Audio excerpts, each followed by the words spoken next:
This one I have heard a few things about from you guys in regards to how it's a bit of a mixed reception when it comes to this game. Because I believe this one in particular was the one that introduced the new generation of characters that kind of ended up replacing the old fan favorites. And a move like that never really goes well, especially now with the way that they've handled this, at least from what I've heard. So very curious to know what happened during the development process and where they were taking this one. But as always, before getting into this reaction, please make sure to go support the Black Macedonchi. A link to do so will be at the very top of the description, like always. Soulcalibur 4 was supposed to be the end of the series. Sure, many character storylines were left open, but the battle between Soulcalibur and Soul Edge finally concluded. The cursed sword was shattered, and its pieces were left to drift in another dimension. But the fans weren't ready for this tale to end. Neither was Project Soul. So after disbanding, they reassembled to get to work on a new title. One that, unfortunately, did more damage to the series than good. Yeah, that is kind of unfortunate. I can sort of see then where we got the idea from. Because with Soulcalibur 4 being the ending, we maybe wanted to, if we had to continue making it, start up a new story with new characters that felt somewhat familiar to our audience. At least, those may have been the intentions going into it, but unfortunately, the public perception, it didn't really go as planned. What's going on, fam? Welcome back to the Tale of Souls and Swords, the sub-series where I go over the history and lore of the entire Soulcalibur franchise. We have made it hella far in this project, and that is all thanks to your support, so truly, thank you. Today, we are tackling the black sheep of the series. Set 17 years in the future, this game introduced a whole new set of characters at the cost of losing a bunch of mainstays. But as always, the beef between the curse and the spirit sword remain at the center of everything. Folks, I am your humble lore professor, the Black Macedonchi, and this is the complete story of Soulcalibur 5.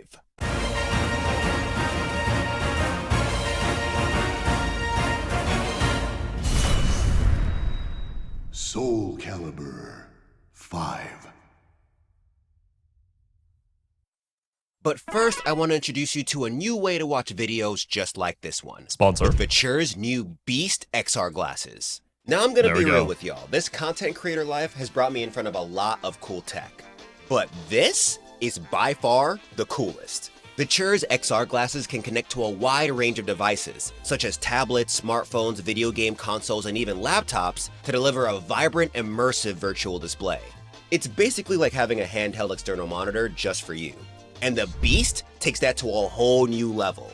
Using Sony's latest micro OLED technology, these glasses are able to give you a 174-inch display at a 4-meter distance. That's currently the largest in the industry for glasses like these. And with 1200p resolution per eye, accompanied by a 120Hz refresh rate, you are getting peak visual quality. Let's say you want to watch an Honest Gaming History episode, but you only have your phone. Well, by simply connecting your Beast XR glasses, you could put me on the big screen without bothering a soul. No need for setup or extra software either. You can just plug it in and relax. Plus, you have a plethora of customization options to make the screen work for you. This includes tweaking its transparency so you can still interact with the real world, changing its tracking so it can either follow your vision or stay out of your main line of sight, and even increasing the immersion by going into ultra-wide mode. Now, my favorite part about this is its compatibility with the Switch 2. I've been playing a lot of Pokemon Champions, and while it's fun to play handheld, there's just something special about watching your enemies burn on the big screen. Using Viture's Pro Mobile Dock, I can do that without having to connect to my monitor or a TV. Additionally, the dock doubles as a mobile charger, so I don't have to worry about my battery dying during play sessions. When I first tried it out, I was skeptical because I wasn't sure how well the display would work with a third-party device. But y'all, I was pleasantly surprised with how clear and bright the screen was. So if you're looking for a dope new way to experience YouTube videos, movies, video games, and so much more wherever you want, be sure to check out The Beast. Check the link in the description below, and you could use my code to get 10% off your order. With that, let's get back to Soulcalibur 5. Have any of you guys watching this ever used any sort of tech like this? Or maybe even this specific product? I never really had the money to spend on these kind of things. They seem like a neat idea, but I'm always skeptical about how good it actually is. And thank you, Viture, for sponsoring this video. Now, if we're gonna understand the mess that was this title, we gotta start with Project Soul's revival. Back in 2010, Katsuhiro Harada, the father of Tekken, sent out a call to the Soulcal community in the form of a Twitter post. He said, "Yo, the only way we're making a new Soulcalibur is if y'all show interest." The fans took that as their bat signal. They organized a petition on Facebook that was signed by 3,000 supporters in less than a week. This monumental turnout was enough to convince Harada to share the petition with his team, which led Bandai Namco to give the thumbs up for Soulcalibur 5. I wonder if there are any other communities who would go to these sort of lengths in order to make something happen or make something work, like the gaming community. Like, genuinely, there are so many games out there that wouldn't be as good as they currently are if not for the people who just enjoyed playing the game, continuously making mods for it, regardless of how many years it's been since the game has released. Just fixing things the developers never got to, or adding cool new features that people who play the game have always wanted. But things would be different this time. Since the beginning of the series, Hiroaki Toriyama served as the captain of Project Soul. For Soulcalibur 5, Daishi Odashima took the lead.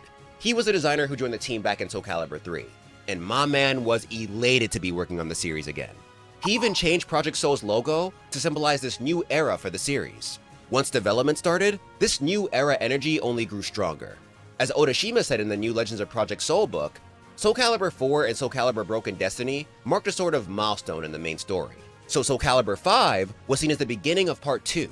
For that reason, the game planner suggested introducing new characters. But they couldn't just be random-ass newbies. They felt it'd be best to pull a Boruto and focus on a new generation of fighters related to the veterans. So a 17-year time skip was chosen so the newcomers wouldn't be too young and the old-timers wouldn't be too old.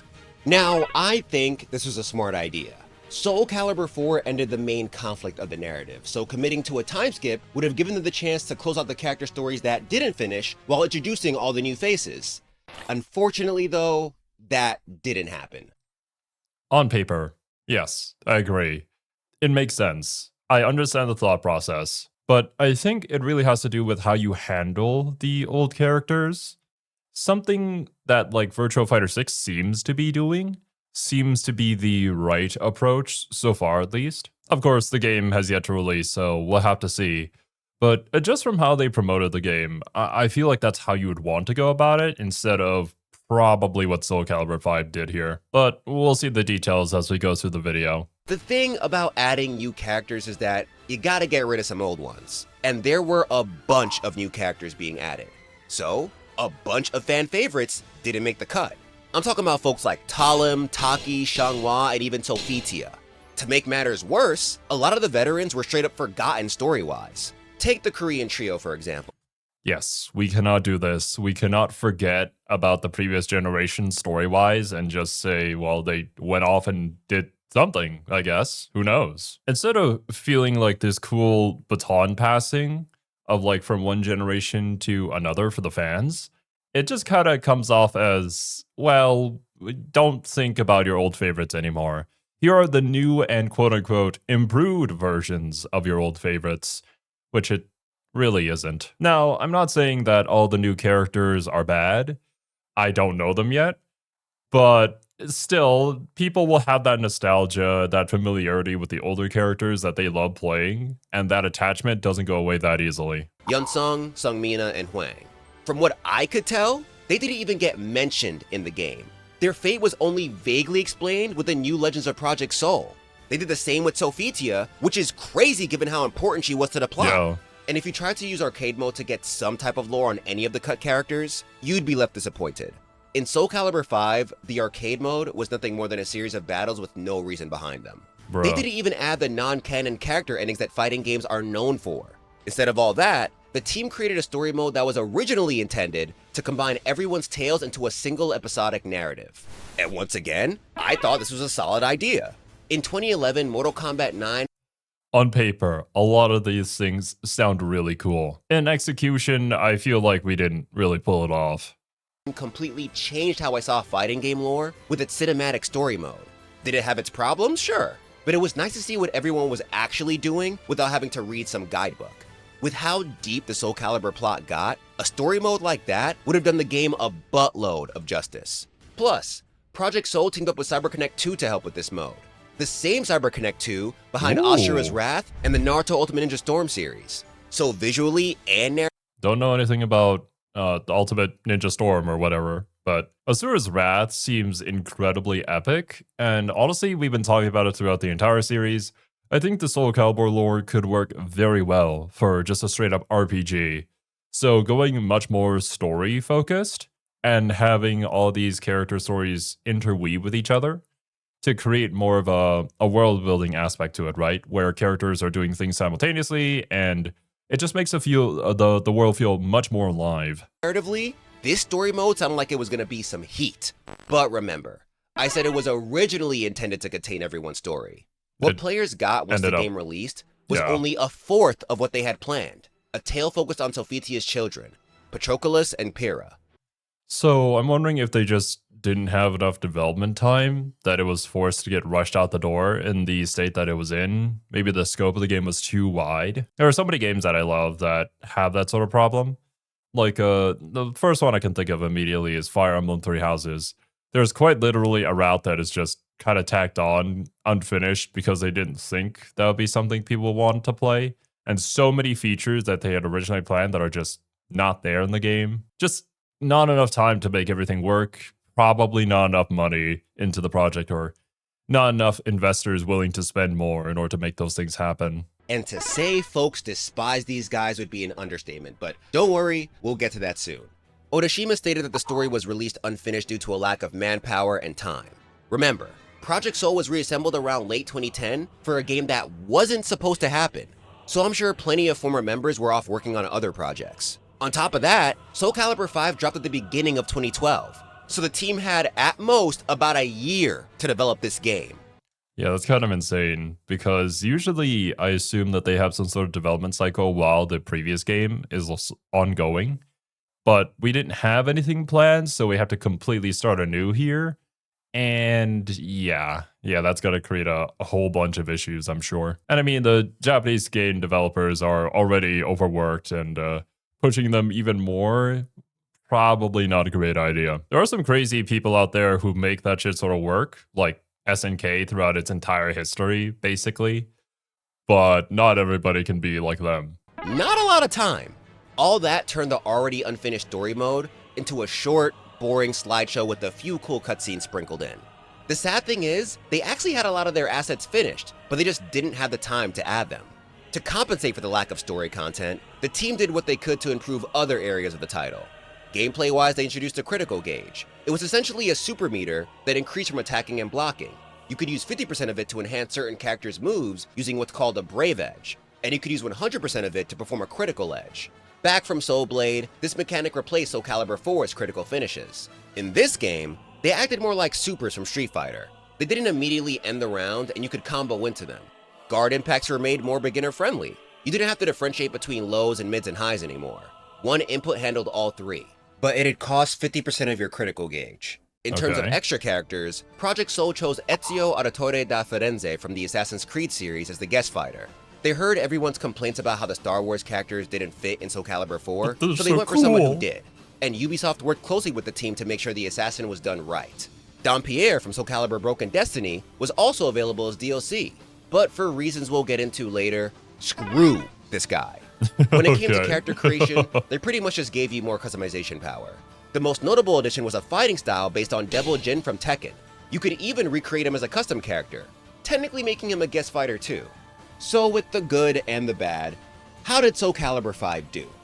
Surprisingly, pretty okay, from a review standpoint at least. As you probably guessed, critics praise it for how good it looked. There was also a lot of love for the game's more aggressive vibe thanks to the new mechanics. They made matches flashier, faster paced, and ultimately opened the door to more newcomers. The majority of the hate was directed at the abysmal story mode. It was too short, only included a few characters from the roster, and left a lot unexplained for those who cared about the lore. It's really unfortunate, especially considering how heavy Soulcalibur has been in regards to the story and the lore, that was the thing that we ended up skimming out on. Like, at least the gameplay probably feels good and looks good, and they really put a lot of work into that because they couldn't get the story done. But that's always going to be in the back of people's minds of like, these new characters are just not very interesting. Additionally, since arcade mode told us nothing about the cast, folks had to rely on outside sources to understand like 60% of the plot. There was also a ton of hate for most of the new characters, because they were essentially less cool Echo versions of the warriors they were based on. These problems really hurt the game's reception. Despite decent reviews, in its first 8 months, it reportedly sold 1.38 million copies, far below the 2.3 million copies Soulcalibur 4 sold in the same period. Project Soul ended up dispersing again after its release, and Odashima was left so displeased by the experience that he straight up left Bandai Namco to join Sega. The next game in the series wouldn't be announced until 2017, and that ended up being a reboot. So overall, Soulcalibur... Honestly, probably a good idea for Soulcalibur 6 to be a reboot. That being said, I'm almost certain they're working on a Soulcalibur 7, but I have no idea where they're going to continue from.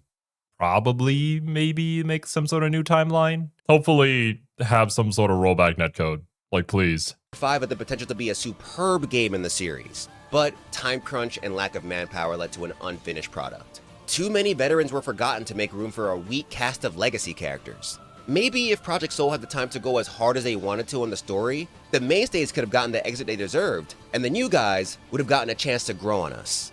But enough about what could have been. Y'all should know how this works by now. It's time to get back into the SoulCal timeline.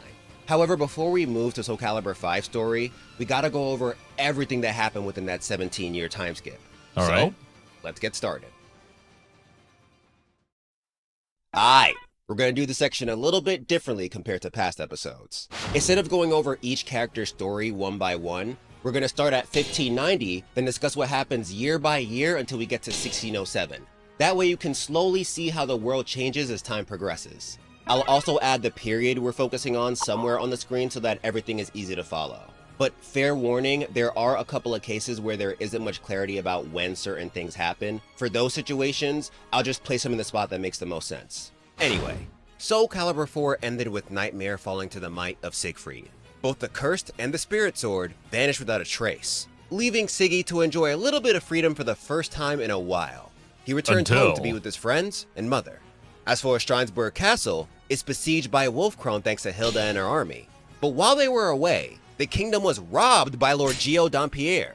Now, if you were to ask this dude what kind of person he is, he'd probably boast about being the king of the Italian financial world, thanks to his extremely successful Dampierre company. However, underneath that facade is a man willing to do anything for money. Whether it's stealing, killing, or straight up selling slaves, Dampierre is down as long as it makes him some bread. Robbing Wolfkrone is all he does for now, but don't worry, we'll return to his antics real soon. When it comes to Mitsurugi, after his duel with Algol, he runs into Setsuka, the woman who's been tailing him for 2 games now. They have their fated battle, but she loses. She did break his sword though, so that's something. Feeling satisfied... I mean, I guess that's fair. If Setsuka wins in this scenario, I'm pretty sure she just kills him, so... yeah. I don't think they can write her to win that battle. And she leaves her path of vengeance at long last, and travels to Istanbul, where she begins adopting orphans and teaching them her master Shinden Tsushima Ryu Batojutsu style.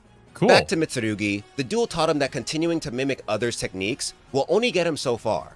To become a true warrior, he must re-examine his relationship with the sword, and form his own unique style. As he leaves the castle for this new quest, the former holy warrior Sophitia is hit with the worst outcome imaginable. Her sister is nowhere to be found, and her daughter Pyrrha is dying in her arms due to Soul Edge's defeat.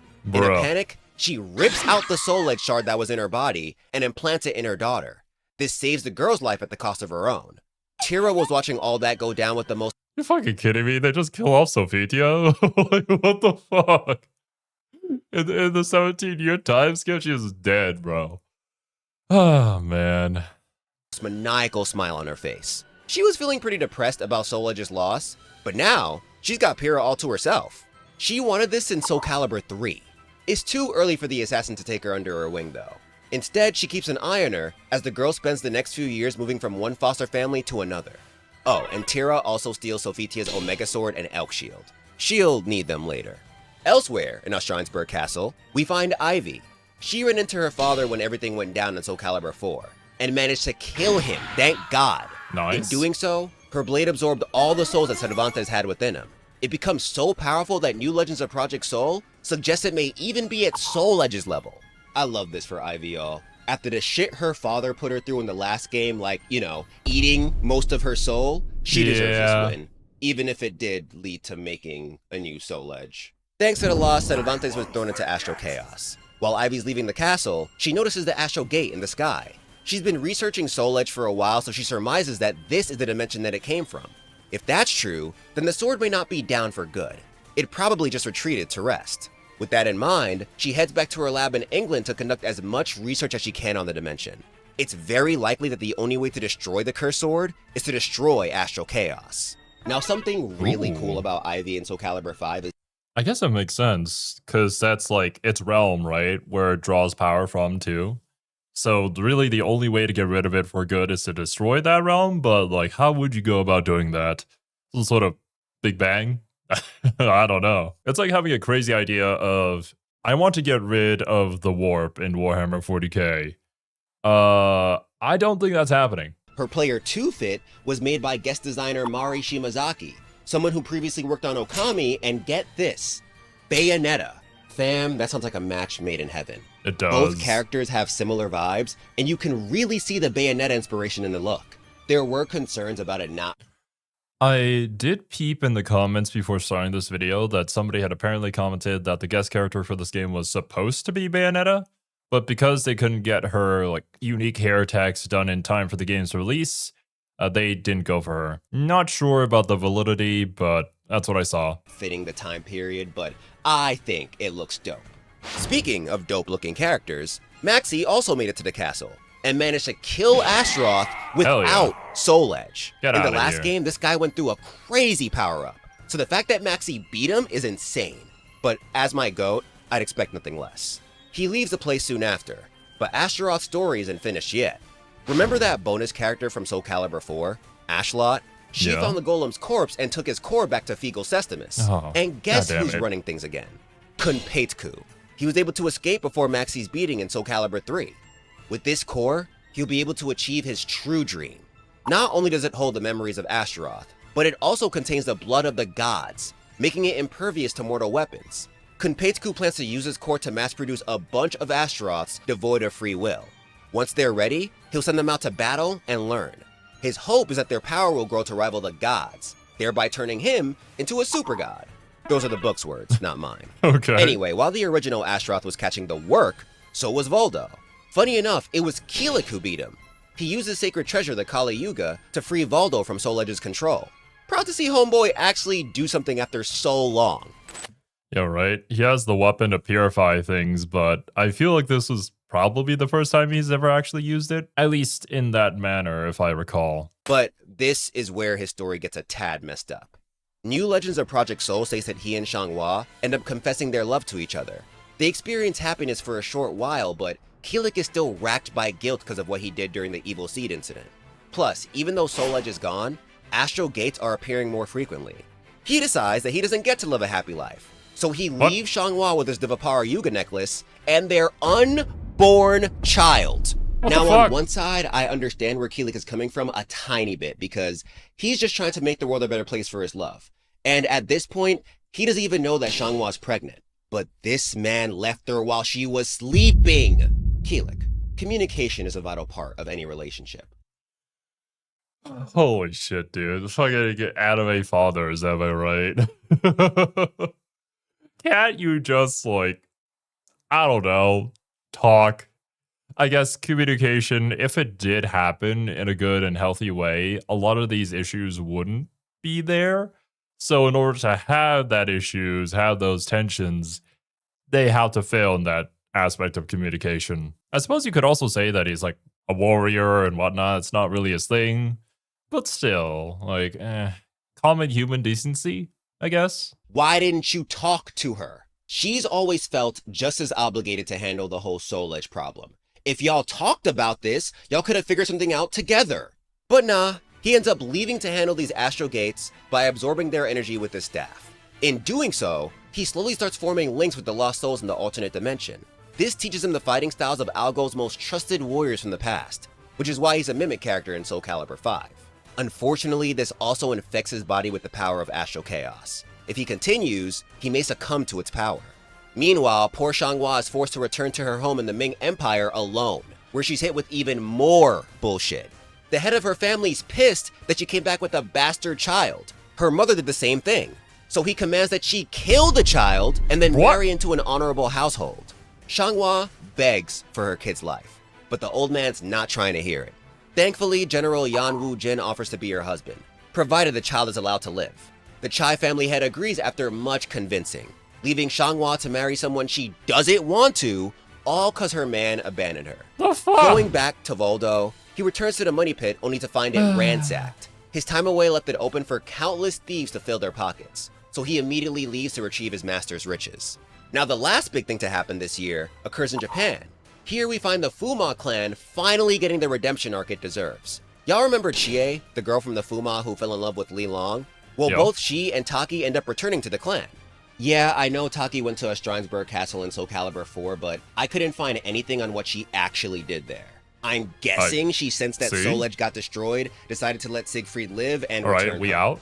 Since her father Toki is dead, the clan is leaderless, so she nominates Chie to be their Kage. She gets the role pretty easily since the majority of the clan has nothing but respect for her. Then, she starts making everything better. Unlike Toki, Chie wants to unite everyone through knowledge, not power.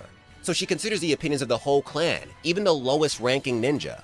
To keep things organized, she forms 3 factions, each with its own responsibilities. The Inobe faction, responsible for creating weapons for slaying demons and evil spirits, the Fujibe faction, responsible for sealing demons and evil spirits, and the Imashibe faction, responsible for maintaining order within the clan.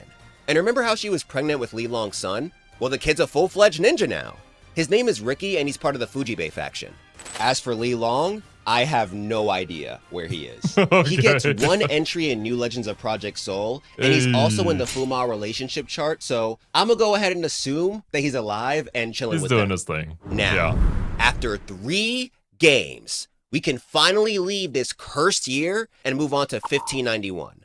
Things are not looking good for Wolfcrone, because they got robbed blind, and Soul Edge left a bunch of poisonous miasma around its territory. So Hilda is forced to disperse the kingdom. She spends the rest of the year negotiating with nearby leaders to secure a place for her people to stay, and looking into a way to make her home livable again. Meanwhile, her dad, who lost his mind during the Evil Seed incident, uses the chaos to escape. Elsewhere in Europe, Mitsurugi continues to enter random battles without committing to a new weapon. Over time, he realizes that a warrior's strength comes from within rather than their blade. Over in the Ming Empire, Kilik and Shanghua's son is born. He's named Shiba, but there is one big problem. Kilik had evil energy in him, so now his son does too. Xianghua and her husband tried their best to cure him, but to no avail.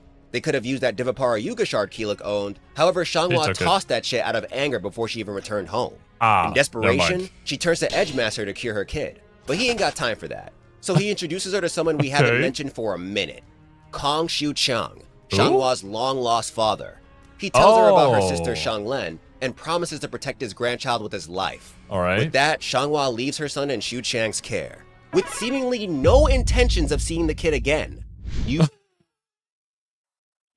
What is happening with this family, dude? Like, you beg to save the kid's life. You end up marrying this dude who you don't really love, but he's nice enough to make sure that your child survives. But then you find out that your child has the seed of evil within him, so you just abandon him, basically. I guess at the very least, she found somebody who she trusted to take care of him, but still, this family has a lot of issues. New Legends of Project Soul says that her husband convinces her to visit her father once a year so she can see both him and Shiba. And I don't know, I understand that seeing her son probably reminds her of Kilik, but you shouldn't need your husband to convince you to check on your kid while he's being raised by someone else. We don't need both parents abandoning this child. Back in Japan, disaster strikes merely a year after Chie brought peace to the Fuma. The powerful demon Arahabaki starts tweaking out within the Izumo shrine it's sealed in. Juju, a ninja from the Fujibe faction, is sent to investigate, but she doesn't return. So Chie calls up the faction leaders to come up with a strategy. Then Taki suggested they study the demon to create weapons specifically tailored to take it down. But the leader of the Fujibe faction, Shuki, is in a relationship with Juju. He's not trying to wait for them to make weapons. Instead, he forms a squad and heads to Izumo without permission. Taki chases after them, but once she reaches her destination, she finds Shuki and his team dead. The only one left standing is Juju. When she visited the shrine, Arahabaki possessed her. Now it's up to Taki to seal it. However, she's only fighting at a fraction of her full power because in 1590, she made a vow to refrain from using her cursed blade, Mekimaru. She manages to kill Juju, but the demon escapes. I guess it's like she doesn't want to use it because the Soulcalibur is already dead. Or the Soul Edge, rather, so best to not use cursed blades. Feels like we're really stunting ourselves, though, especially considering how much time Taki has spent trying to master that cursed blade and make sure that it doesn't control her. I highly doubt that it ever would, considering how strong she is, but to a nearby village before she can seal it. Taki pursues it, but she's too late. It completely destroyed the village and is now inside the place's only survivor, a baby girl. The scene strikes Taki with immense guilt. The one who replaces Taki? If only she used Mekimaru, then none of this would have happened. So she seals the demon inside the baby, Naruto style, and takes her back to her clan. She names her Natsu, which means summer in Japanese. There it is. Then Chie adopts her because Taki still gotta go out on missions. She can sometimes train the kid, but she can't full-on raise her. Unfortunately though, even with the clan leader behind her, much of the Fuma treat Natsu like shit because she's got a demon in her. Some even try to kill her. This leads to her growing up pretty shy. Taki defends her when she can, but it's never enough to quell the flames of their hatred. Nevertheless, that about covers 1591. On to 1592. By this point, there's been a noticeable rise in folks who've been corrupted by Soul Edge's energy. But remember, the majority of the world has no idea this is the sword's fault. To them, this seems like the worst kind of viral outbreak. For that... Yeah, I keep forgetting this fact of like, why do people keep on wanting to go and get wrapped the Soul Edge, thinking that they're built different, that they can control it? But really, they don't know what it actually does. They just know that it gives you power to do basically whatever you want. Reason, researchers have been looking into this disease since the Evil Seed incident. Multiple erroneous hypotheses were made about its origins, but they did settle on a name for the infected: Malfested. Over in Germany, Siegfried unfortunately loses his mother to illness. He'd take the time to mourn, but the rise in Malfested activity worries him. It could be a sign that Soul Edge is regaining its strength. So he returns to the mercenary group he formed as a teenager, Schwarzwind.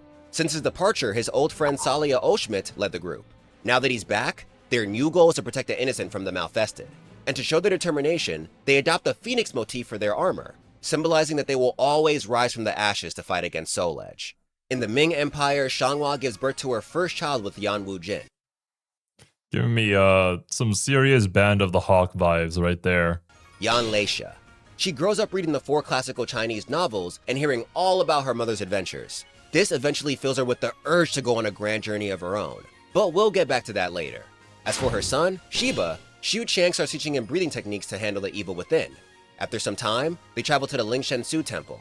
The last time the old man was here was back when he got exiled for his romance with Shanghua's mother, Shai Shangfei.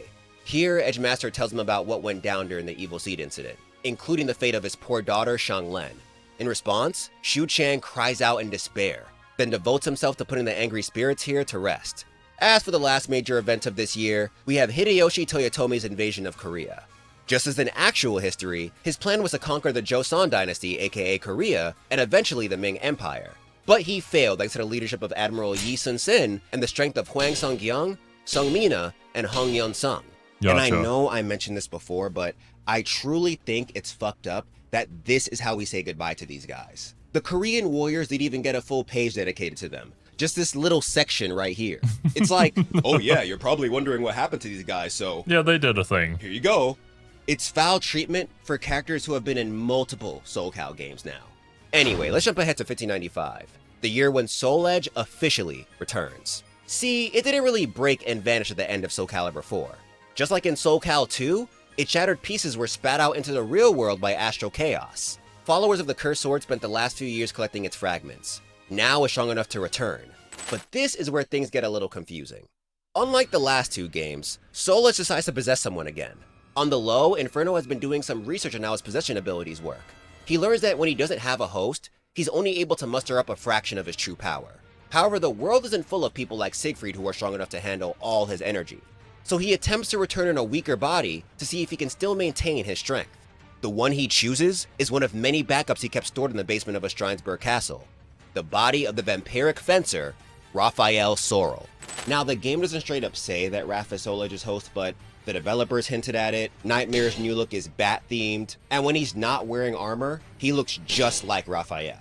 So I think it's pretty safe to assume that he is, but that leaves us with the mystery of how the hell he got here. Yeah, a lot of questions, actually. Like, Raphael, not exactly the best guy out there, but, you know, he's looking out for the people that he cares for. Bested the Soul Edge once, and now this is his fate? We didn't see anything about this, I'm pretty sure, in Soulcalibur 4, but I guess that was also, like, never planned in the first place. The only hint I could find was in Amy's weird-ass Soulcalibur 4 ending where she knocked Raphael off a ledge in a Strinesburg. But we can't even take that as canon because he fell with Soulcalibur. Why? At that point, Siegfried had the sword. Yeah. So for reasons we don't know, Raphael ended up in the basement of a Strinesburg castle. As for Amy, I couldn't find anything related to her fate. There is a theory about who she may be in this game, but we'll get to that later. Anyway, Soul Edge possesses Raphael and wipes out a good chunk of his memory so he's no longer burdened by the thought of his daughter. It replaces them with its own, which greatly changes his host's personality and fighting style. That's why this Nightmare is still using Soul Edge in his Viahander form. With this new body, he leaves Strinesburg under the new name Dumas, then heads out to join the Long Turkish War to claim more souls. In real history, this was a land war involving the Holy Roman Empire and the Ottoman Empire. It started in 1593 because the latter besieged various territories under the former's control. As Dumas gets involved in more battles, he slowly starts making a name for himself. But this is only step one of his master plan. He'll have to wait another 5 years till he can initiate part 2. Elsewhere, around the Mediterranean, rumors begin to spread about the dreaded pirate Cervantes sailing the 7 seas again. And sadly, they're true. No! Cervantes somehow managed to return from Astral Chaos with a new body powered by Soul Edge's energy. Well, he didn't just return to his lifestyle as a menace. He played it smarter this time. So is Ivy gonna have to show up to take him down once more? Or is she still busy doing research on how to destroy Astral Chaos? The first thing he did upon returning was make non-aggression pacts with key nobles. Now he can rob and kill with fewer obstacles in his way. Sucks for the honest sailors out there, because according to New Legends of Project Soul, this man can cut a cannonball in half while it's coming at him. And his pistol sword has shots powerful enough to rip through the hull of a ship. Dude is such a problem that historians have blamed him for delaying the commercial revolution by at least a decade. I think it's wild to make a pact with a villain like Cervantes, but when you take all that into account, I get it. I think it's more of a, if we don't go with his demands, we'll probably also die, so, sure. Someone who won't stand for this, though, is Yoshimitsu. Upon hearing the Cervantes rumors, he hunts the dude down and battles him. Unfortunately, the pirate leaves him with a serious wound. It causes the evil energy within his blade to run amok. In case you don't remember, this sword was infected by evil energy when he visited a Strinesburg castle a while ago. He sealed its power by giving it his name. Now that Yoshimitsu is too weak to control it, his most trusted confidant decides that it's time for the name succession ritual. This is a tradition within the clan, where a member must battle the leader to the death to claim the name Yoshimitsu. The confidant does so and succeeds, but while trying to tame his former leader's cursed blade, it completely burns the right side of his body. It's not until he announces that he is Yoshimitsu II that it calms down. So, interesting. Yoshimitsu is not the same Yoshimitsu anymore, but just somebody taking on the mantle and the armor, I suppose, as well as the blade. I know you guys mentioned that, like, the Yoshimitsu from Soulcalibur is same Yoshimitsu in Tekken. Or maybe it's this sort of situation where it's just somebody who's taken up the mantle of Yoshimitsu. Because if they are within the same universe, kind of a bit of a time gap in between the two games, I'm sure. Or rather, two different series. That he receives a mechanical arm, then dons a fit similar to the original Yoshimitsu. And I think it looks so cool. The devs said they gave him a split mask with the skull inside to show that he had to defeat his predecessor. Out of all the Yoshimitsu looks, even the Tekken ones, this is one of my favorites. Anyway, as the new leader of the Manji clan, Yoshimitsu II makes it his mission to slay Cervantes to avenge his master. Moving 2 years into the future, we're now in 1597. In Germany, Siegfried reunites with Hilda. He tells her about Malfested congregating in what used to be Wolfkrone. She can't have that, so she joins Schwarzwind to help in the fight against Soul Edge once more. However, she leaves her Frischer Himo with their kids, so in case she dies, at least one part of the kingdom's history can be passed down. Okay. And for those going like, holy shit, when did Hilda get pregnant? Don't worry about it. Neither Hilda nor her kids appear in the lore after this. To be honest... What? No! You gotta be fucking kidding me, dude. Hilda is just like one of my favorite characters in the series. They gotta do her like this, man. What was even the point? I don't know why the devs gave her kids in the first place. Yeah. They don't even have names. Elsewhere, the daimyo, Hideyoshi, launches a second invasion of Korea since the first failed. But that one leads to a stalemate just 1 year later, bringing us to 1598, when Hideyoshi dies. But before he did, he established a council of 5 elders to ensure that his 5-year-old son, Hideyori Toyotomi, would succeed him upon coming of age. One of these elders was Ieyasu Tokugawa, someone who worked under Nobunaga Oda and then under Hideyoshi after Nobunaga's death. One of the first moves the council makes is to bring his troops back from Korea. But not long after, Ieyasu decides that this is the perfect chance to gain power. Screw Hideyori! He wants control of Japan. Once Ieyasu starts making moves, Mitsunari Ishida, one of Hideyoshi's former officials, forms a coalition to stop him. This leads to a war between Ieyasu and the Toyotomi loyalists, which we'll get back to in a sec. Meanwhile, over in France, the Sorel family is executed by King Henry IV for being political enemies. Guess that's their karma for turning on Raphael a while ago. Now we're in 1599. Ever since killing Astaroth, Maxie has been on an aimless journey. He's found by Edgemaster, who immediately notices the evil energy flowing through him. So the old man takes him in as his pupil, to teach him how to overcome it. Back in Japan, that aforementioned war is about to reach its climax in the Battle of Sekigahara.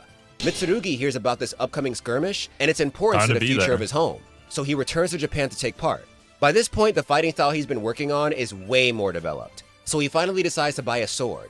He stumbles on a pretty useless katana dubbed Ichimonji, and he quickly falls in love with it. It reminds him of himself, a blade that no blacksmith would claim, but is still capable of making a name for itself as a legendary sword. He haggles with the shopkeeper to get it at a crazy discount, then cleverly renames it Muichi Monji. Now he's ready for all the smoke. You know, that's actually pretty badass. I don't need no legendary blade. I will forge the path with this blade myself. Also, though neither the book nor the game is clear about when this happens, there's a point where he starts hearing rumors about a martial artist claiming to be his 8th brother. To show the world who the true Mitsurugi is, he renames his developing fighting style to Shin Tenpu Kosai Ryu. In Japanese, Shin is often translated to new or true, so I'm assuming Mitsurugi's saying that this is his new and improved real style. Now we are finally in the 17th century. The Battle of Sekigahara occurs and ends in the Toyotomi loyalists' defeat.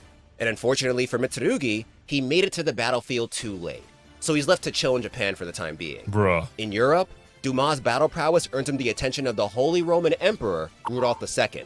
The leader asks to meet him and is left more impressed by his knowledge of the world, alchemy, and sorcery.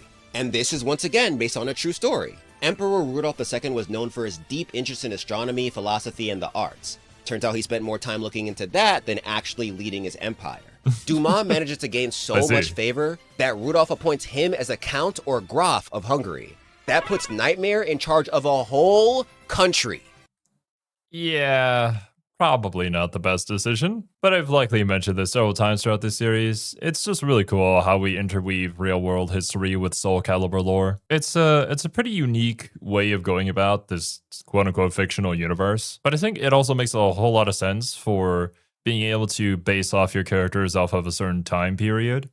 Gives it a very unique feel, and I suppose it helps you with the direction of designing a character. He uses this promotion to continue destroying the Ottoman Empire in skirmishes. This earns him the trust of other generals, but also puts him on Tira's radar. Unlike everyone else, she knows that Dumas is secretly Nightmare, but she hates this version of him. Her Nightmare wouldn't resort to tricking humans. He'd just destroy everything in his path without a second thought. So she devotes herself to finding a better vessel for Soul Edge, and the one person she has in mind is Pyrrha. In the following year, Dumas amasses so much trust that he's able to enact another wild idea, the Malfested Hunt. To the public, this is described as a righteous crusade to rid the world of all those cursed by Soul Edge. But here's the thing, a lot of folks can't tell when someone is malfested. Sure, sometimes you get the obvious signs like crazy mutations and such, but there are also times when the signs are more subtle. This makes it easy for Dumas to decide who's malfested and who's not. So in reality, the Malfested Hunt is just a way for him to kill mad people, innocent or not, to gather more souls. If you try to go against him, he'll accuse you of being malfested. If you happen to be rich and an enemy, he'll call you Malfested so he can rob you and use the money for his fake crusade. Yeah, sounds about right. Doesn't have to be the Soulcalibur lore for there to be instances of stuff like this. You know, sometimes you'd think people would stop and really think about what they were doing, but considering how human beings work and the whole mob mentality situation, and every single day, if you go on Twitter, you'll probably see the same thing happening over and over again. I guess that's just within our nature. And especially considering how long the Soul Edge has been around for, it definitely knows exactly how to manipulate people. Bro, I get that Tira wants her old nightmare back, but this one, with his manipulating and all that shit, seems a lot scarier. He's openly leading a massacre and has the Holy Roman Empire behind him. What? He consumes so many souls that within the next year, Soulcalibur reacts. It looks like that whole thing about it vanishing was a lie, since Siegfried still has it. However, it changes form because it knows that the man is wary of it. It needs someone who is 1000% down to make it their life's mission to destroy the Malfested and Soul Edge. Once Siegfried notices the change, he mobilizes Schwarzwind to start looking for the sword's next chosen hero. Now, this next bit of lore could have happened at any point in the time skip, but since we haven't talked about this character in a while, I'ma just throw it here. Y'all remember our boy Aeon? Yeah, he's still a lizard man who's mostly lizard. One day, he hears a disembodied voice telling him to devour everything to get what he wants. So he starts eating the beings he kills, gaining some of their traits in the process. That's why he looks like a chimera in Soulcalibur 5. Eventually, eating his victims restores some of his memories. He's reminded of the fact that he lost something. We know it's his soul, but he must have forgotten that. So he begins hunting holy warriors in hopes of finding what he's looking for. Now you're probably thinking that he's hunting the rest of the original holy warriors Hephaestus recruited a while ago. But no! This dumbass god employed a whole new set of holy warriors to destroy Soul Edge and kill Aeon to stop Zeus from finding out about him. What the fuck, man? What the fuck, Hephaestus? Are you the gods just... They don't give a fuck, dude. I'm like, what about Sophia? She was your best warrior. Now she's dead. Did you do anything to help? Anything to stop that from happening? What in the... And like, I feel so bad for Aeon, but he's going around causing all this tragedy, this hurt, this pain for all these people. But like, he doesn't know any better. This shit wouldn't have happened to him if he wasn't chosen as a holy warrior and sent on a quest without any sort of direction. Like, what the fuck? Like, really, when do we get to fight Hephaestus? With me? It's on sight. Yo, Hephaestus might as well be a side villain because the book already confirmed that none of the previous holy warriors returned home safely. Now he's throwing more folks to the wolves because he fucked up. But let's move on to 1603, the year when the star of the show, Patroclus Alexandra, re-enters the plot. However, before we talk about what he's doing now, we gotta quickly dip into his past. Due to Sophitia's death, many saw his father, Rothian, as a useless blacksmith who couldn't even protect his family. This drove the man to take his son west to look for his wife. But they can never get past the Holy Roman Empire's borders. Eventually, Rothian gave up and focused on being the best father he could. He told Patroclus tales of his mother's life as a holy warrior, which inspired the kid to try to learn her holy Athenian style on his own. Even when he studied with different masters, he incorporated what they taught him into this style. To further train his son, Rothian also taught him how to use the forge. Once he was ready, Patroclus created his main weapon, the Stigma Sword, then embarked on a journey to become even stronger. All right. Well, at the very least, we start off with the basis of a good father and a mother who sacrificed herself to save the lives of their children, or at least their daughter. A much better basis going on here than some of the other characters we've already talked about. Now in 1603, he's a 15-year-old prodigy with the short sword. He returns home after winning a sword competition, only to find his father dying. The poor guy's been sick for a while now, but he's not thinking about that. See, while he told Patroclus tales about Sophia, he never told him the truth about her or even his sister's fate, so he tells him everything. The news slaps Patroclus out of his shonen protagonist arc and into his Sasuke arc. Determined to avenge his mom and save his sister, he prepares to leave to continue his training. But before he does, Rothian uses some leftover divine ore that Hephaestus gave him a while ago to create his final gift to his son, the Arcadia Shield. Similar to Sophitia's Elk Shield, Rothian put antlers on the front. According to New Legends of Project Soul, they represent Artemis, the Greek goddess of the hunt. With his sword and shield ready, Petroske heads out to improve his Holy Athenian style even more. I hope Artemis is nicer than Hephaestus. Funny thing about this guy before we move on. Did you know the devs almost gave him glasses? These are the ideas they had, and not gonna hold you. Kinda mess with glasses Patroclus more. He seems more serious and it just fits his character, in my opinion. Anyway, in Japan... You know, I'm not the biggest fan of glasses usually, but honestly, some of that design there, I can kind of see it working. Like, that does look pretty cool. Ieyasu Tokugawa becomes a new shogun, officially starting the Tokugawa or Edo period. Unfortunately for Mitsurugi, this leads to a time of peace in the country. There isn't much need for samurai, so our boy returns to farming to make ends meet. Imagine going from fighting beings like Algol to farm work. I know Mitsurugi was pissed. Yeah.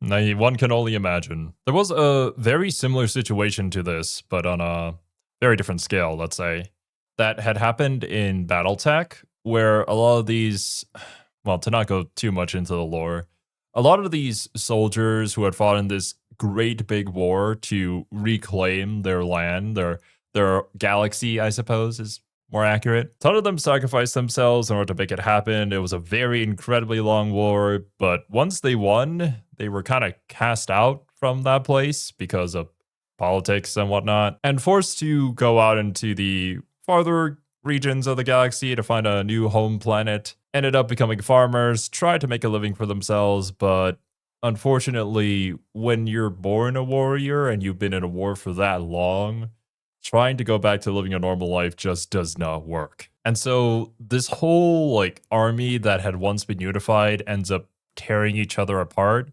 because they need something.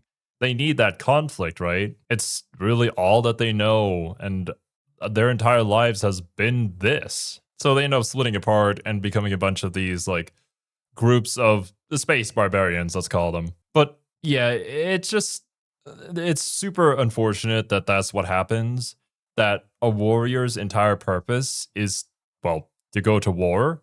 But the moment that they succeed and wins at war, then they become completely useless, because what does a warrior do in times of peace? This chill time also leads to less work for the Fuma, leaving many young ninja frustrated as well. Now let's move on to 1605. Rothian sickness unfortunately kills him, leaving Patroclus alone. Over in Hungary, a rebellion against the Malfested Hunt is initiated by István Bocskai. In real history, this man was responsible for doing the same against the Holy Roman Empire. Too many battles from the Long Turkish War took place within his country, so the rebellion was his effort to prevent further casualties. In the Soulcal timeline, the newcomer's Vi aids him in his fight. Little is known about this guy, not even his name. When he was young, he ran away from the monastery where he was raised and joined a group of outlaws. That's where he developed his chaotic yet flexible fighting style. To match it, his unique sword, Kreutzgriff, has 3 hilts. Wait, isn't this the dude in Soulcalibur 6? He does have a different design there. So he gets introduced here, but he's also reintroduced into the new timeline, allowing him to use each one to attack at crazy angles. There was a point where he worked for Dumas, but after disobeying an order, he was sentenced to be executed. Dumas almost succeeded, but somehow, Zvi's soul summoned a wolf minion named Ein, who saved him. Ever since then, he's used this spirit to help him in battle, and folks started calling him the werewolf because of it. While he and Bocskai attempt to stop the Malfested Hunt, shit gets dire for Ivy over in England because of the gunpowder plot. This is the real scheme that was meant to blow up King James VI and I and the rest of Parliament. It was orchestrated by a group of Roman Catholics because at the time, many of them were being persecuted.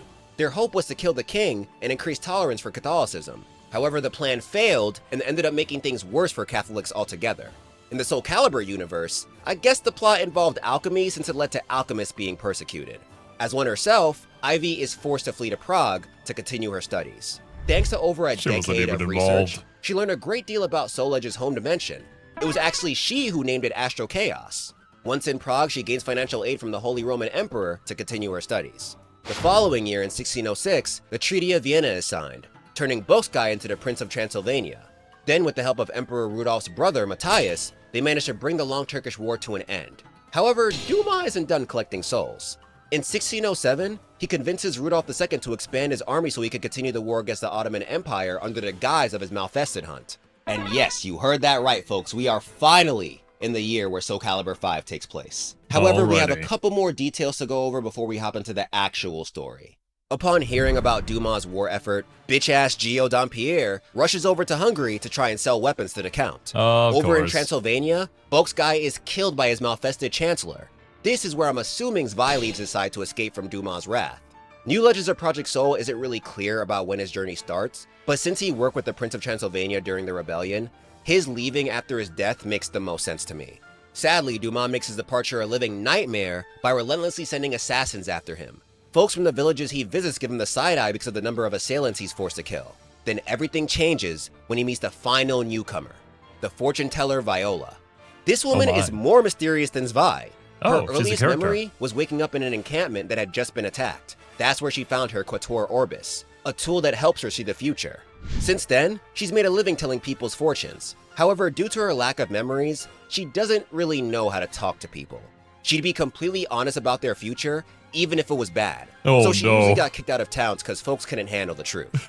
When Zwei finds her, she's being persecuted by a bunch of townsfolk. He saves her from the haters and brings her along on his quest to stop the Malfested hunt.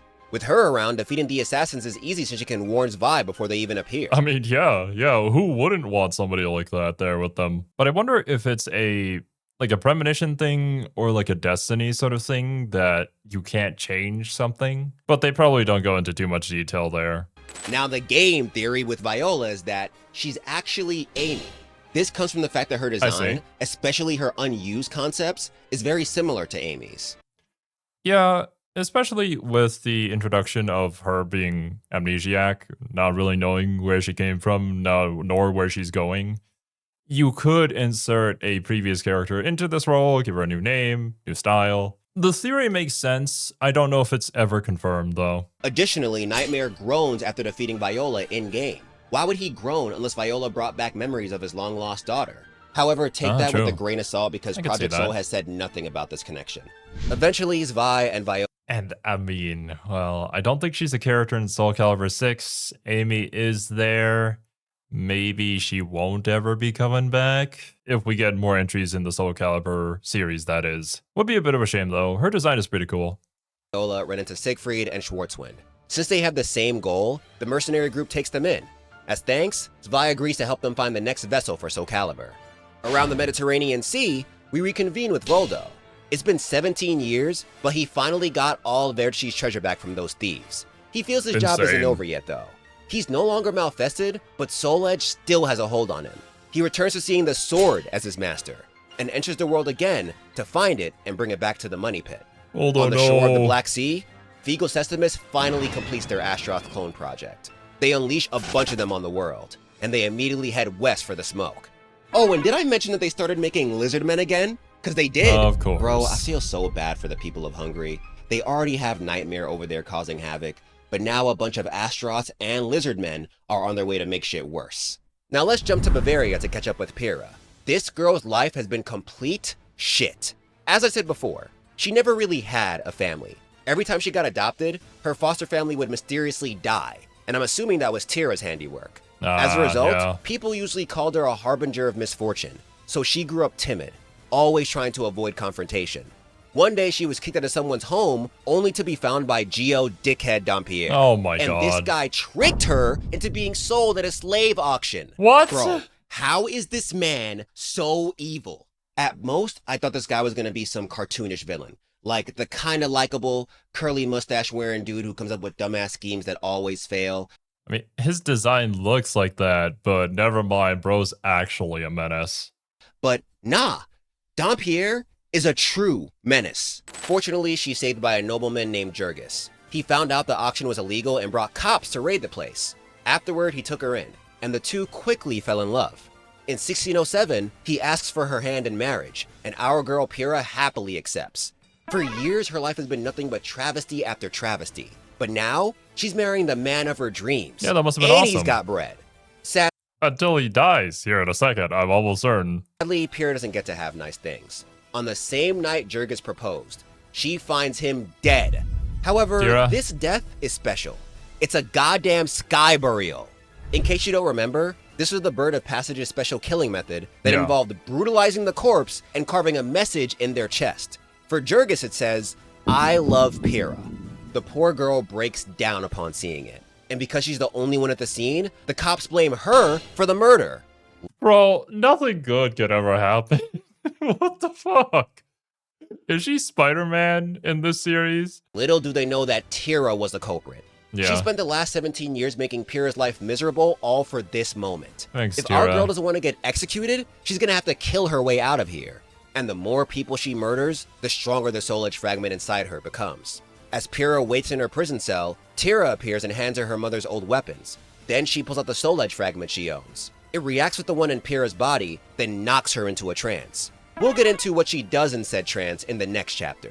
When it comes to her brother, he hears about Dumas' Malfested hunt and joins it in hopes that it'll help him find Pyrrha.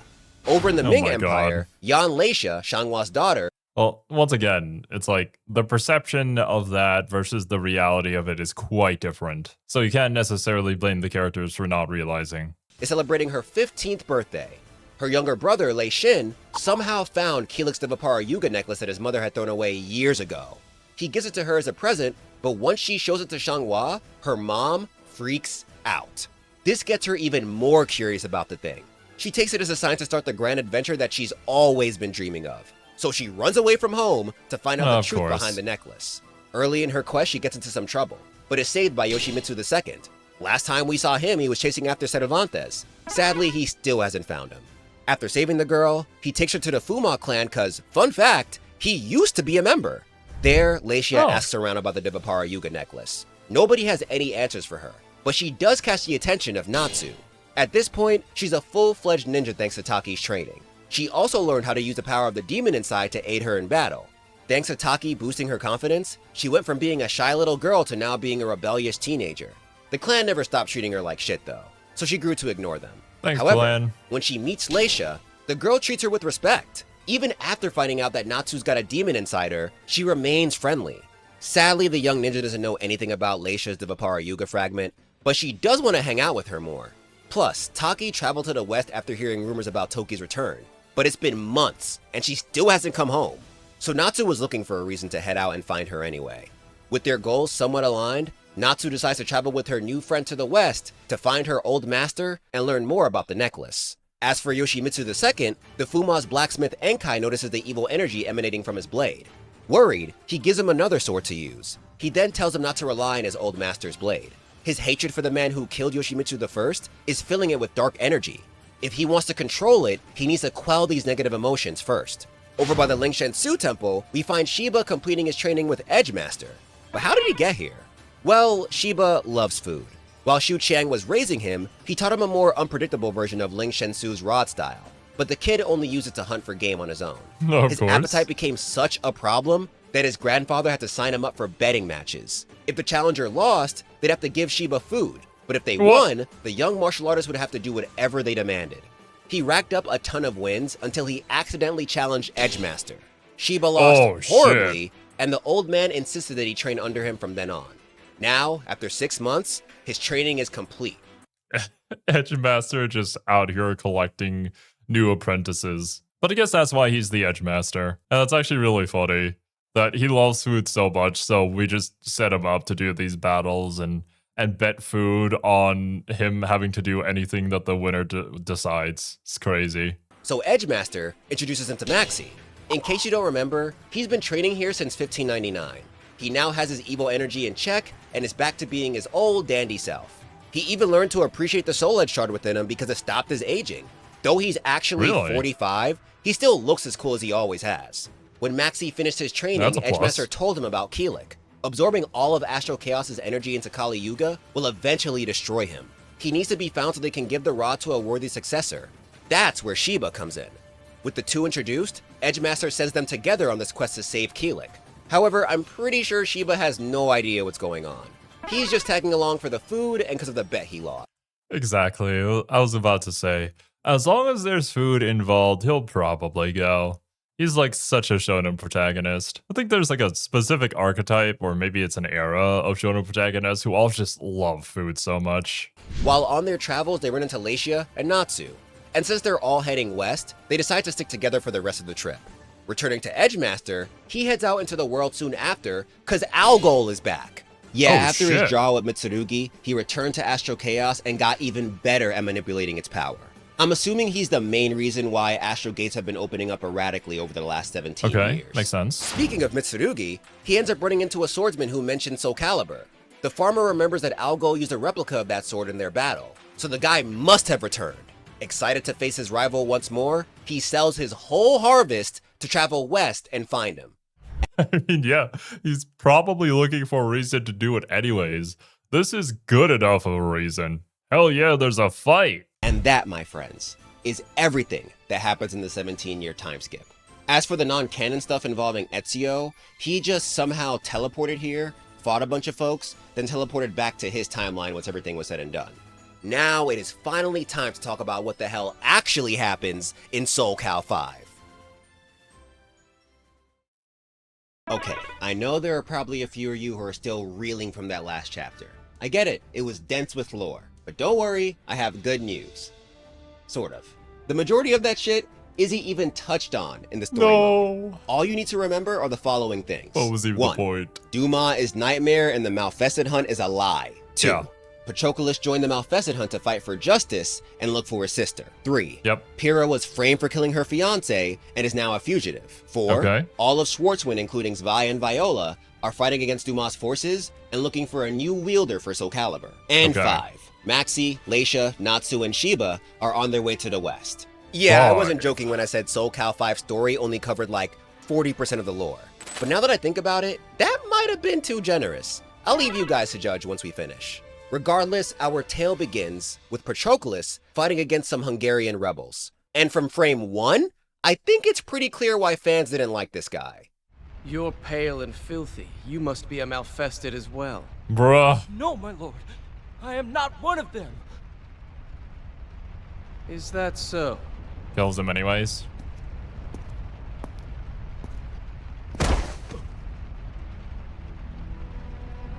Yeah. How unfortunate there's no way to prove it.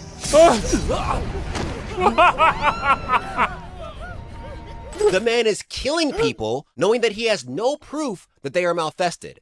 What the fuck?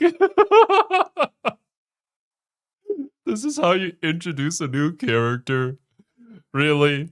Sovitia's son? Great, man. The redemption arc has to be insane for this to work, but man, they were ballsy with this one. He doesn't even hesitate. Wild way to introduce our hero. What makes it worse is that Yuri Lowenthal voiced him. Don't get me wrong, he did a great job as usual, but some of you may remember that Lowenthal also voiced everyone's favorite edgelord growing up, Sasuke Uchiha. And I don't know if this was done on purpose, but you can hear the Sasuke influence in Patroclus. This is the flag of the Emperor that bestowed favors to the Graf. Never seen the way Naruto. He speaks like his cause is just, even though he doesn't know the full story. I'll admit, it definitely fits him, but it makes you want to punch him in the face even more. Either way, after killing that guy, Patroske returns to his master Duma. The Count congratulates him for a job well done. However, our boy doesn't feel fulfilled. He knows that his sister is with a woman carrying a ring blade, but he still hasn't found her. Duma peeps his anguish and throws him a bone by directing him to Klausenberg. He might find her there. Once Patroclus reaches the city, he starts murdering anyone he assumes is Malfested to lure Tira out. And this goes on for several days. I don't even want to imagine how many innocent people he's killed at this point. Fortunately, his rampage is stopped by Zwei, who rightfully calls him out for committing genocide. He also calls him Patroclus Alexander instead of Alexandra. Don't know if that was a mistake or what, but his last name definitely ends in an A. In response to Zwei's accusations, the boy challenges him to a duel. Cause he's not a murderer, he's fighting for his mom, sister, and justice. Oh, if only Sophia were here. I would love to know what she would say about this. The self-proclaimed holy warrior manages to win, so Zwei pulls out his trump card, Ein. It knocks Patroclus on his ass. Nice. And Zwei's like, listen, dumbass, Dumas controlling you. Think about it. How much has he really helped you with finding your sister?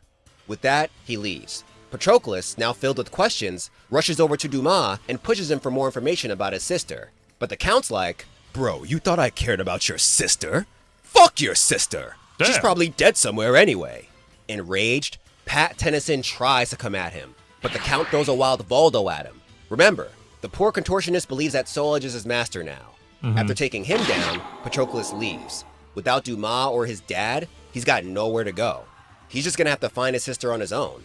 In a nearby town, he runs into Zwei again. Apparently the guy's been waiting for him. Patroclus' crazy ass aggressively asks him about Pyrrha, but Zwei doesn't answer him.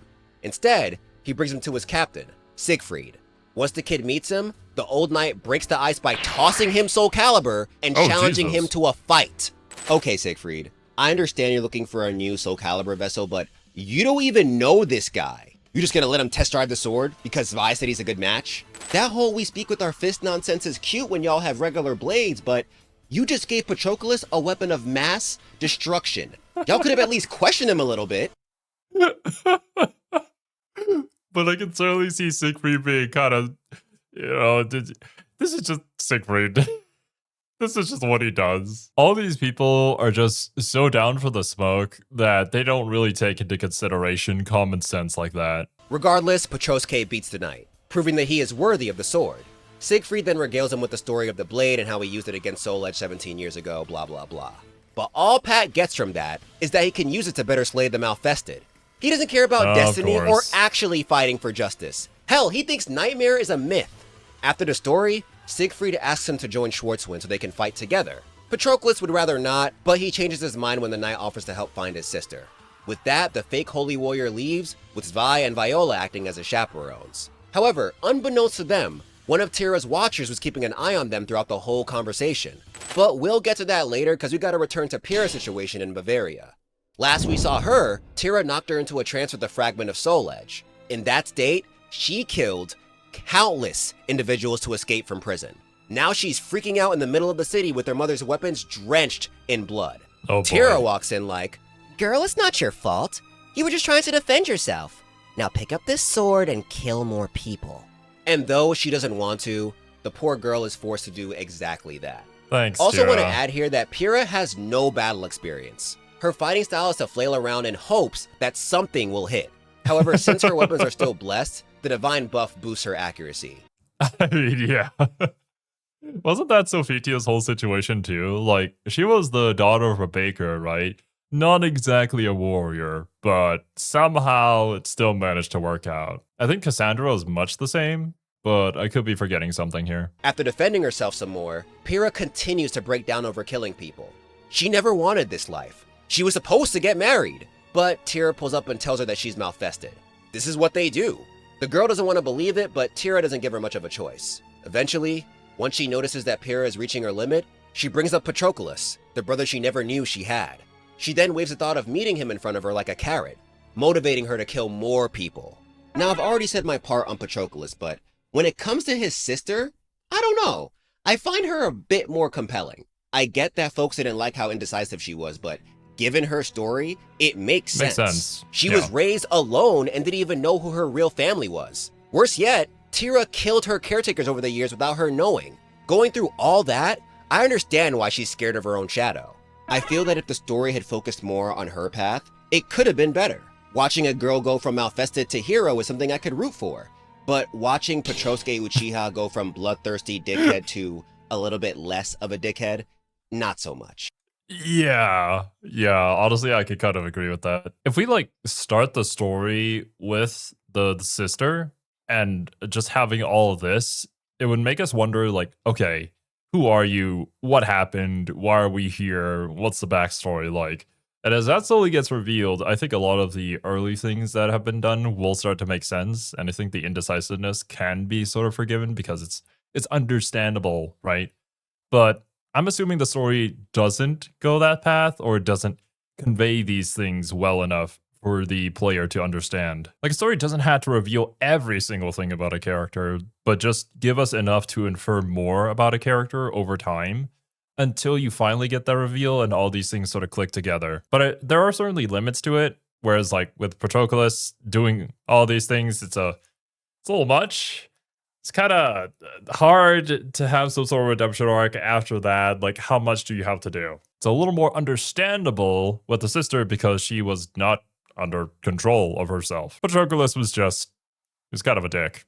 Anyway, Tira coerces Pyrrha to kill more people. Soon enough, the evil energy within her grows to the point that it starts emanating from her arm. Then she collapses from exhaustion again. The assassin leaves her alone, only to run into Patroclus in the squad. Once he recognizes her ring blade, they fight, but she lets him win. Unaware, Patroclus demands that she tell him where her sister is. That's no fun for Tira though. Instead, she calls him a pale imitation of his mother and then runs away. The fake holy warrior chases her till they reach Pyrrha. He recognizes her from her shield. Tira continues her taunting, but Pat blasts back by calling her a simple pawn of Soul Edge. This finally makes her snap. They battle for real this time and he takes a W once again. Now, after being apart for pretty much their whole lives, Pyrrha and Patroclus are together again. But Viola ruins the moment with one of her visions. It warns that the girl is dangerous, but Patroclus brushes the premonition off as nonsense before leaving the Schwartzwind duo behind. So homie got his sister and Soulcalibur with the help of this group, yet he's not willing to listen to them or even return with them? But he was completely down to kill for Dumas when that man gave him nothing. Yeah. Patroclus, why are you such a dick? Once they're on their own, he begins to lead them back to their home in Greece. He wants to show Pyrrha where she's from and learn more about her there. They run into a wild Astaroth, Patroclus gets wounded, and then they run into a wild Ivy. She treats his wound and of course, his ungrateful ass starts complaining. There's a lot of like running into a wild this and that to make the narrative happen. This is just not very compelling, unfortunately. Like, it would make a lot more sense if these things happened in certain events that these people would be a part of, but just happening upon them for the convenience of the narrative. Yeah, you can see where a lot of the story they had to cut some corners here and there. I didn't ask for your help. I'm a holy warrior. Justice! But Ivy doesn't care about that. All of her attention is on the spirit sword that Patroclus is holding. She hits him with its lore and its relationship to the other two of the three sacred treasures, Kali Yuga and Vipara Yuga. However, Patrosuke Uchiha is still too arrogant to listen to anyone. He ignores her and drags his sister away. For a second, things get a little wholesome. The siblings talk more on their journey, and Pyrrha genuinely smiles for the first time since Jurgis proposed. Unfortunately, their happiness ends when they run into Dumas in a town engulfed in flames. Angered by the sight of Soulcalibur, the Count pulls out Soul Edge and transforms into Nightmare. But in response, this dumbass says, You think you're Nightmare? Take off that silly armor! He doesn't exist! Bro, he transformed right in front of you. You still think this shit is fake? Where do you think the armor came from? It takes his sister being knocked away for him to finally realize that nothing about this is a fairy tale. The Nightmare proceeds to break him even more by admitting that all the Malfested he killed were actually human. And you know what? I know I'm gonna come off as a hater, but I truly enjoy this moment, fam. Yes, knock this dude's ego down. Please, make him see the error of his ways. Thanks to all his vivid memories of committing genocide, honestly. He's easily taken down by the Azure Knight, leaving Pyrrha to fight on her own. But things are different now, because she's got something to fight for, her brother. Her need to win causes cursed energy to surge throughout her body, officially awakening the shard within, and turning her into Pyrrha Omega. Apparently, this version of her gets her fighting style from the Soul Edge Shard's memories. On top of that, she's boosted by the blessings of the Eumenides, the Greek goddesses of vengeance. With all that going for her, she manages to defeat Nightmare. He escapes, giving her the chance to check on her brother, but Patroclus got his sword pointed at her now. She's an evil, filthy, stinky Malfested. Oh my fucking god. Fucking Patroclus. What is wrong with you? She became this to save you. Have some, I don't know, gratitude? This fucking guy, man. I don't know. I don't think there's a redemption arc that is good enough for this. Especially not after seeing what the sister's been through. Jesus, man. He can't be her brother anymore. So frustrated by the fact that this is what his family has to go through, he runs away from Pyrrha. Oh my Tira god. appears shortly after to take advantage of the moment. She's like, I told you these humans were nothing but trash. Not even your brother was willing to understand you. Ain't that wild? These words push the confused girl to the dark side.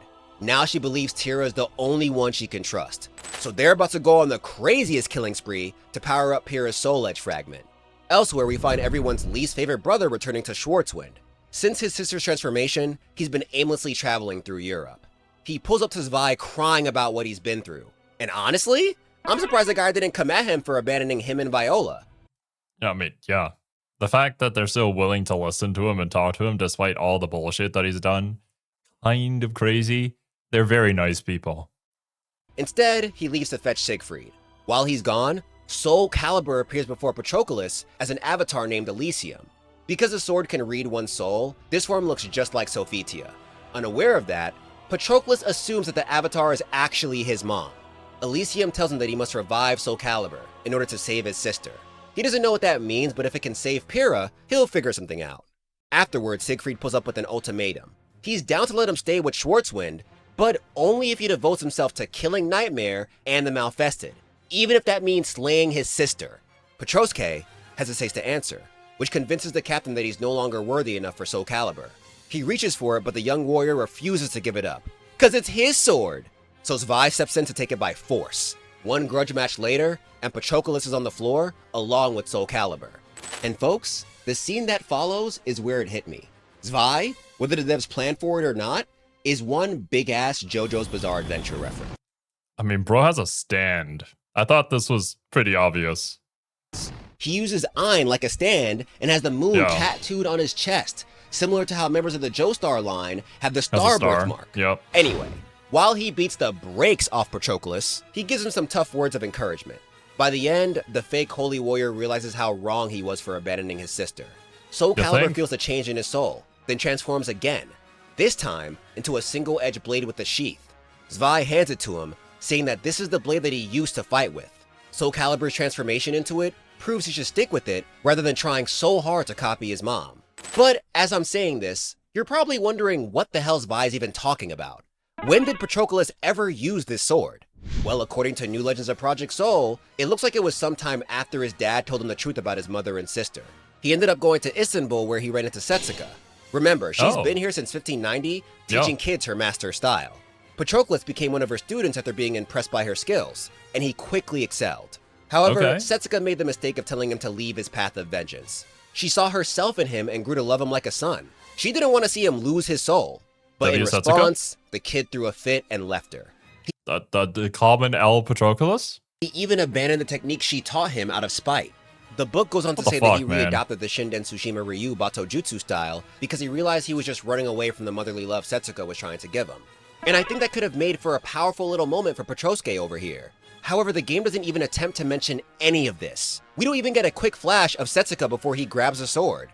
Yeah, if you were just playing through the story here, you probably wouldn't understand what was happening or the significance of it. That's really a shame. They needed some time here to like show us that relationship between him and Setsuka and kind of have that hit home for the people who main Setsuka. I mean, I wasn't really there for this, but I play Setsuka in Soulcalibur 6. I consider her to be my main, and like that would have been pretty cool to see this sort of passing of the torch, but here it just falls flat because you don't even know that that's what they're going for. Once again, with like Virtua Fighter 6 treating the older characters like legends and them being present within the story, being things that, you know, the new characters look up to and want to learn from, but you don't see it here, so it just does not have the same impact. Instead, Zwei's just like, this is who you really are.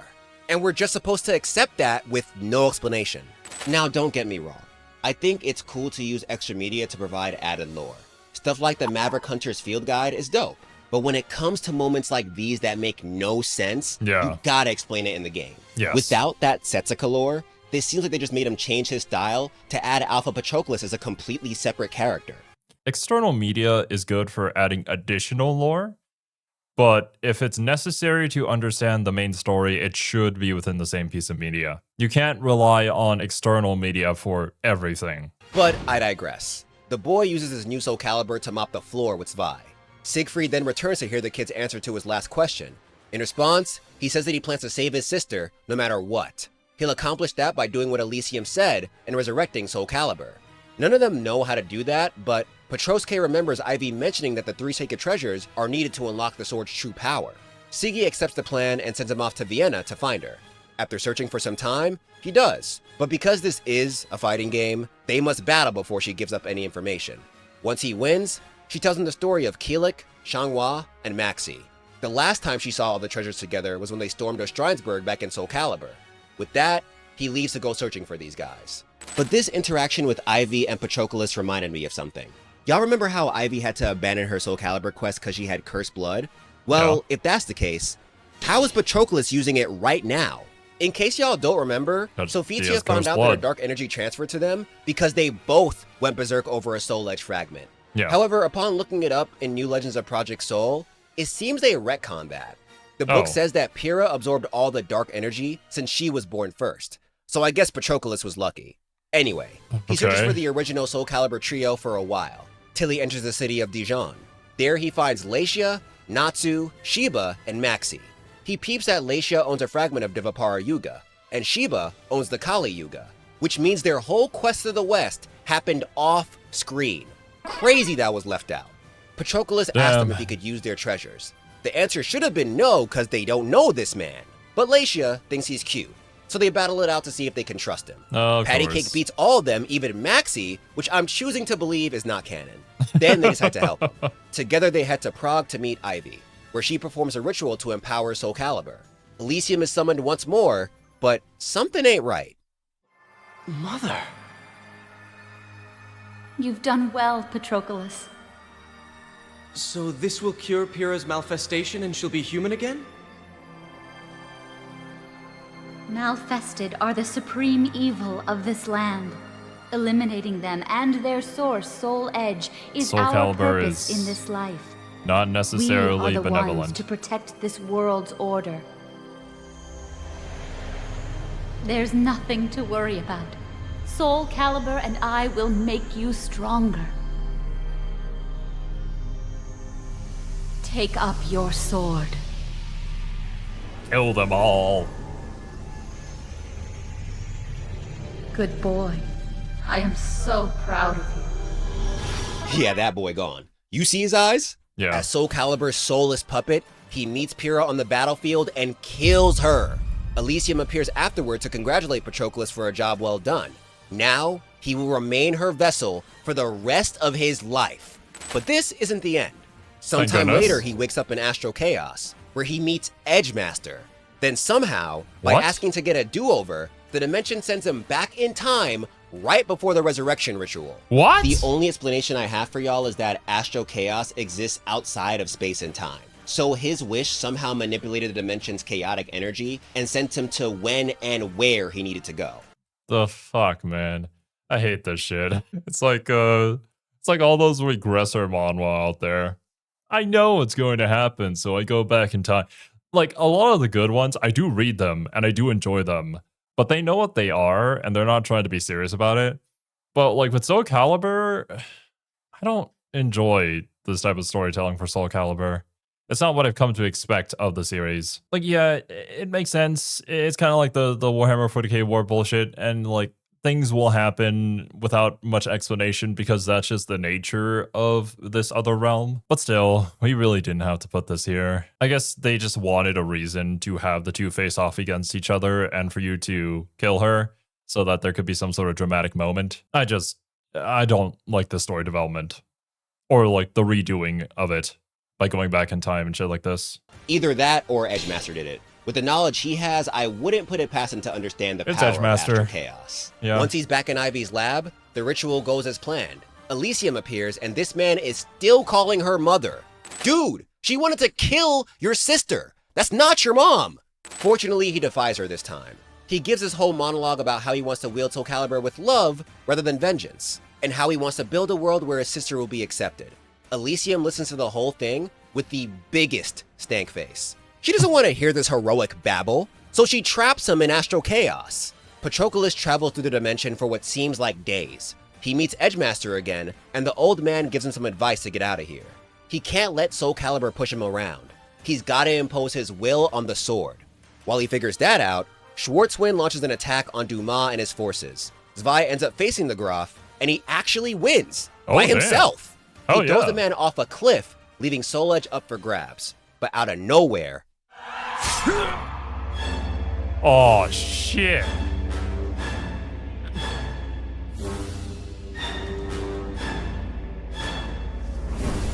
No! Oh, of course, Tira. crazy part about this is that we don't even know if he's dead. This is the last we see of him in the story. If he is dead though, that's pretty bold of the team. How you gonna kill a newcomer in their first game? Regardless, Soul Edge is free, and Tira is— I mean, hey, I do enjoy that sort of bold decision. And a cool new character and do the unexpected thing of killing him off in the same game that he's introduced. Like, there's plenty of dark themes here in Soulcalibur. That's not too far out of the territory. But again, we also have the whole astral chaos, time travel bullshit introduced now. So it's like, you could do a lot of things to get him back into the game, regardless of what happens to him here. Which is why I don't really like these kind of plot developments, because it kind of removes the consequence of a lot of things. so ready for Pyrrha to pick it up. When she does, it morphs into a blade perfect for her.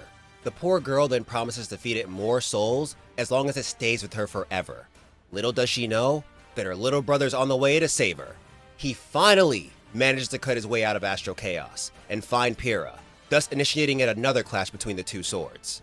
Pat Tennyson gets the W, but Soulcalibur is done listening to him. Since he refuses to kill his sister, it just crystallizes him completely. Before it finished though, he was able to get Soul Edge away from his sister. Pyrrha wakes up a little later and decides it's time to lock the hell in. She just let things happen before without fighting back, but not anymore. She grabs Soul Edge without losing her shit, then starts hacking away at her brother's prison. Within Patroclus' mind, Elysium appears once again, ready to take control of his body. But Pyrrha's efforts break the crystal. The guy finally accepts that this lady is not his mom. Then he beats her in one last battle for control of his body. Afterward, he wakes up to find his sister over him. They agree that they don't need these tools to live the life they want to live. Yeah. So they kind of do a reverse Soul's Embrace by stabbing Soulcalibur with Soul Edge, causing both of them to disappear.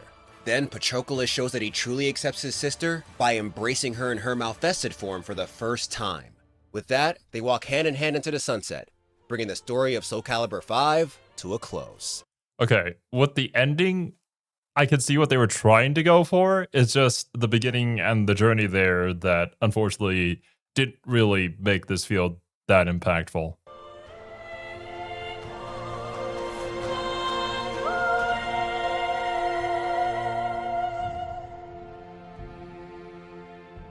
Now, I don't want to rag on the story mode more than I already did because it's not complete. However, I do think this game teaches us an important lesson about fighting game lore. If you don't add ways for the player to find out more about each character in the title, you're basically shooting yourself in the foot. Take Lacia's group, for example. They're newcomers, but without any kind of story for them in-game, they just come off as annoying echo characters. Exactly. And as a Setsuko main, I kind of felt that way too about when Patroclus got his new sword style. It's just like, damn, this could have been Setsuko, but it's not. It's this asshole. Like, what the fuck, man? They all pretty much have the same young go-getter vibe, so even a little text scroll could have made them stand out a little and help people understand why they're here. Without anything like that, too many questions remain unanswered. Like, I need to reiterate that pretty much all the lore I mentioned in Chapter 2 was from the New Legends of Project Soul book. That's unacceptable. Yeah. Fortunately, it looks like Bandai Namco learned its lesson after this, as Soulcalibur 6 was in development for over 3 years and ended up being way more story-focused. But we'll get to that game another time. Yeah, I was still waiting for that video. And honestly, I should probably play through the story myself to experience it firsthand. For now, this is the complete history and lore of Soulcalibur 5. But alrighty then, my dudes. Yeah, I can kind of see where people's complaints are. It was a bit of a train wreck, and while the idea was good, the execution was incredibly flawed. Unfortunately, due to a lot of time constraints within development, and just a lot of problems compiling onto each other.